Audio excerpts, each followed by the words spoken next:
Hi guys, মই Ajit Das, AD ব্লগলৈ স্বাগতম। আজি আহিছোঁ আমি নগাঁৱলৈ। আজি নগাঁৱত আহি ক'ত ক'ত যাম আপোনালোকক দেখুৱাম। আহক ভিডিঅ' ষ্টাৰ্ট কৰোঁ। এইটো আমাৰ ভিনদেউহঁতৰ ঘৰ, ভাড়া থাকে ইয়াত চাকৰি সূত্ৰই। এয়া বৰদোৱা থান আমি আহি পালোঁ। ইয়াত আমি প্ৰসাদ মাহ লৈছোঁ দোকানত।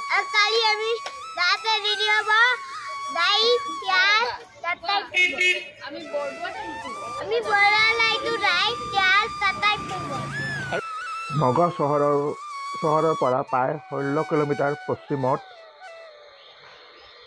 শ্ৰীমন্ত শংকৰদেৱৰ জন্ম হৈছিল। আৰু এই স্থানতে শ্ৰীমন্ত শংকৰদেৱে তেওঁৰ জীৱনৰ প্ৰথমখন সত্ৰ বৰদোৱা সত্ৰ, যাক বটদ্ৰৱা সত্ৰ বুলি কোৱা হয়, এই সত্ৰখন স্থাপন কৰিছিল। তেওঁ 19 বছৰ বয়সতে 1468 খ্ৰীষ্টাব্দত বৰদোৱাত এই স্থানখন স্থাপন কৰিছিল।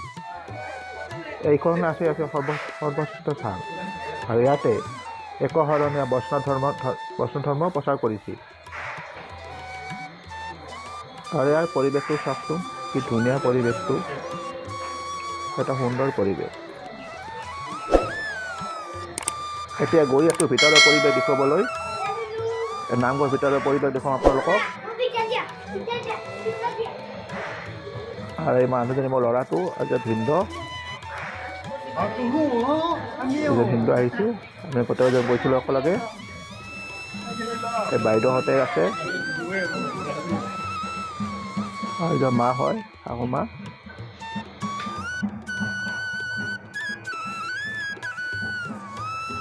ইয়াত তেনেকৈ ভাগৱত পাঠ কৰা হয়।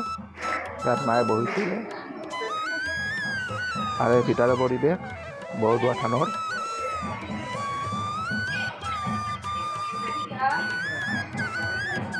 এইটো মুখ্য দুৱাৰ প্ৰৱেশ কৰাৰ সন্মুখৰ পৰিৱেশ। বাহিৰতো কি ধুনীয়া পৰিৱেশ চাওকচোন। আৰু সেই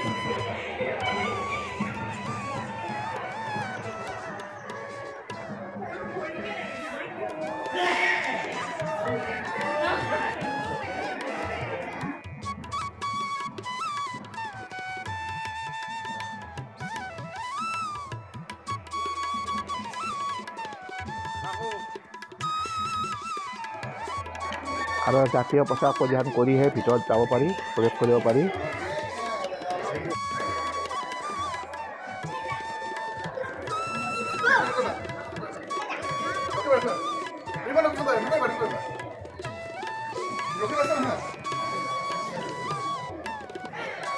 যথেষ্ট মানুহৰ সমাগত ঘটিছে।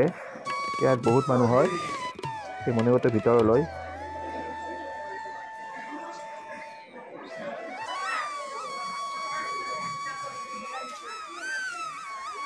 আৰু এইটো হৈছে বাহিৰৰ পৰিৱেশ।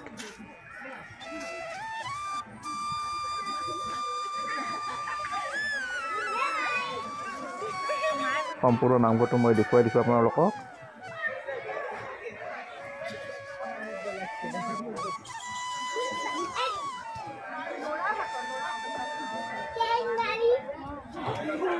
আৰু এইটো হ'ল আপোনাৰ যাত্ৰী ভৱন, নতুনকৈ বনাইছে। ইয়াত বহুত দূৰৰ যাত্ৰী আহিলে তাত থাকিব পাৰে। চাচোন কি ধুনীয়াকৈ বনাইছে, নতুনকৈ বনাইছে। এইবিলাক আগতে এইবিলাক নাছিলে এনেকুৱা। বহুত ধুনীয়া লাগিছে, সঁচাকৈ বৰ ধুনীয়া হৈছে। তাতে আহিলে মনটো পবিত্ৰ পবিত্ৰ যেন লাগে।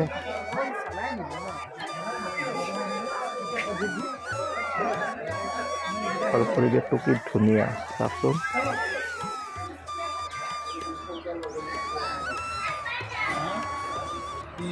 আৰু এইবাৰ যাত্ৰীবিলাক বহি আছে কি ধুনীয়া কৰি শৃংখলাভাৱে।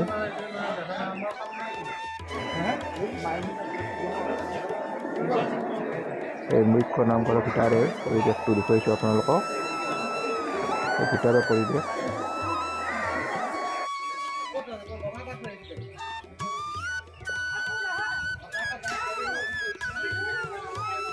আৰু ইয়াত প্ৰসাদ ল'লে তাক দিব যাব লাগে। তাতে এখন ৰচিদ দিব আপোনালোকক। এই ৰচিদখন দিলে প্ৰসাদ দিয়ে। পৰিৱেশটো খুবেই ভাল। জমা দিব লাগে এনেকৈ।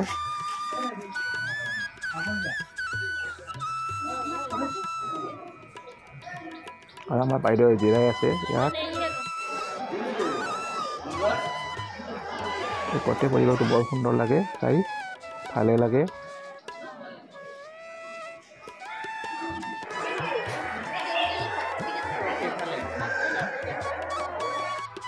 এইজোপাই শিলিখা গছ, গুৰুজনাই ইয়াত বহি পুথি লিখিছিলে। এই গছডাল 600 বছৰ পুৰণীয়া আৰু ইয়াৰ শিপাৰ পৰাই আৰু এই শিলিখা গছ হৈছে। বৰদোৱা জাগাখিনি কিয় নাম হ'ল জানেনে আপোনালোকে? এই জাগাখিনি বহুত দ আছিলে, সেইকাৰণে বৰদোৱা নামটো ৰাখিছিলে।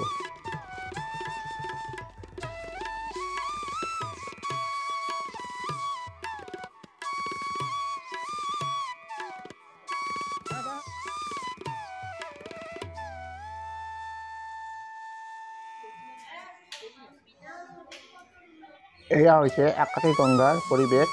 সঁচাকৈ আহি তাতে ভাল লাগি গ'ল। এইটো আকাশী গংগা হয় ফুলটো। আৰু চাইডে চাইডে যাত্ৰীবিলাকে আহিছে, যাত্ৰীবিলাকে ভাতবিলাক বনাই আছে। এই চাইডে চাইডে চব যাত্ৰীবিলাকে ভাত বনাই আছে। বহুত দূৰৰ পৰা আহিছে। মই আকাশী গংগাৰ পৰিৱেশটো দেখুৱাইছোঁ আপোনালোকক। আৰু এইখন দেখিছেনে টমটমখনত কেনেকৈ বান্ধিছে, চব্জিবিলাক বেচিবলৈ আহিছে এনেকৈ। মই দেখা নাছিলোঁ কেতিয়াও। আৰু আমাৰ ল'ৰাটোৱে মাছক খুৱাইছে, মুড়ি খুৱাইছে। এতিয়া আমি বাহিৰত ওলাই আহিলোঁ। তো বাহিৰৰ পৰিৱেশ, চাইডত দোকান আছে, পৰিৱেশটো খুবেই ভাল লাগে। আৰু ভিডিঅ'টো ভাল পালে লাইক কৰিব, শ্বেয়াৰ কৰিব, ছাবস্ক্ৰাইব কৰিব নাপাহৰিব। আজিলৈ আহিলোঁ।